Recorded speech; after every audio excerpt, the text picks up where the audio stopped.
responsible for themselves in front of Allah. Once these young adults are valid, responsibility becomes on them and not you. If you're young adults or teenagers, as we call them, think about your reaction prior to doing things, then you've already lost the battle, because it's a matter of time before they find a setting where you're not in control and they do whatever they want.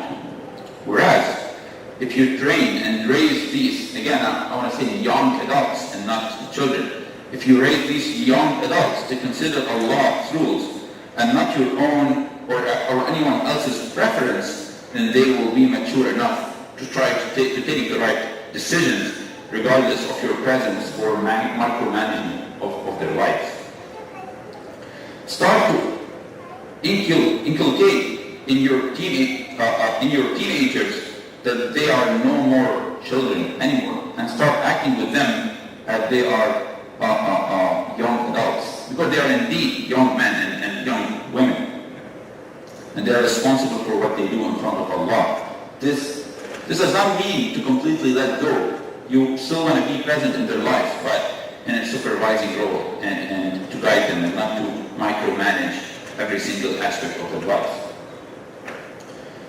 Advice number 2, brothers and sisters, parents, that's again for parents, please realize that while you are responsible for raising your children, you are not responsible for micromanaging their entire lives. And again, I'm not talking about young children, a couple of years old. I'm talking about like young adults in the eyes of Allah, people, teenagers who are valid. Once a young woman or a young man become a young man or a young lady, they have to be given some time, some chance, as well as privacy to allow them to grow. You cannot be breathing behind their back 24/7. That really what needed to be done when your children are 2, 3, couple of years old, which is great, but that's a problem when you're dealing with young women and young men. Advice number 3. Now that we addressed the first advice, second advice, now if you really understand that you're dealing with these teenagers or these young adults, now you understand that they're adults and you have to treat them this way. You want to keep in mind that the best way for these people to learn, or this age group to learn, is through trial and error, and to learn from their own mistakes. No one can teach you your young man or young woman life better than what he or she can teach him or herself. You're going to allow them to do some mistakes.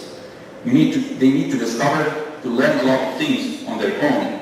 But you should still be there for them, but not constantly.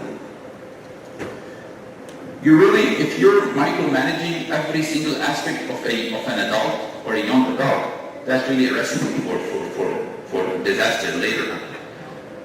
This age group will do whatever you want. You'll get short-term amazing results.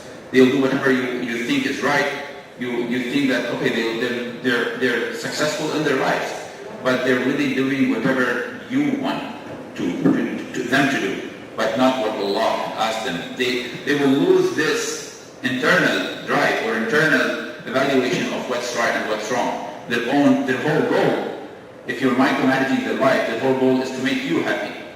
And as long as you're with them, then things are fine. But as long as you leave these children or these young adults, they're gonna face reality, and they will have no internal drive. They have no internal clear idea about what's right and wrong, because they were used to live their whole lives just to please, to make you happy, to make you okay with what they're doing.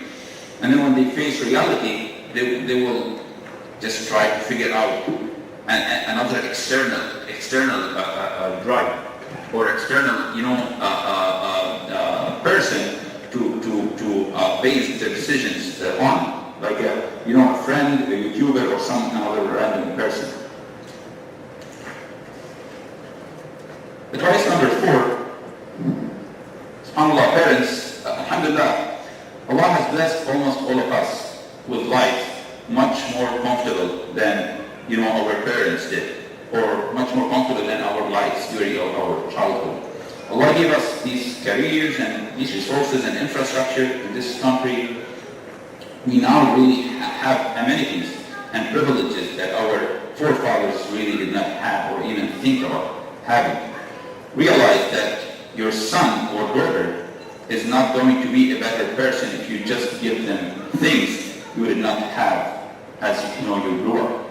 You cannot bribe your children to be better people by just spoiling them with every latest gadget or every latest technology or iPhone. That is not the way to make them feel empowered.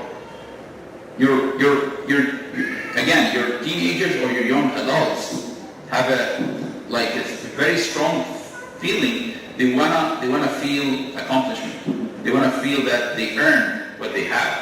So if you again give them whatever they want and give them whatever you were deprived as a child, you're gonna end up depriving them from this feeling of achievement. These teenagers, they wanna feel that they earn what they have. They achieved it by their own effort. So if you just spoil these young adults, they're gonna seek this feeling from someone else. They're gonna seek this feeling of accomplishment from friends, from other people, from an external side other than you or their family. With this 4th advice, I conclude my first khutbah. أقول قولي هذا وأستغفر الله لي ولكم فيا فوزا للمستغفرين استغفر الله.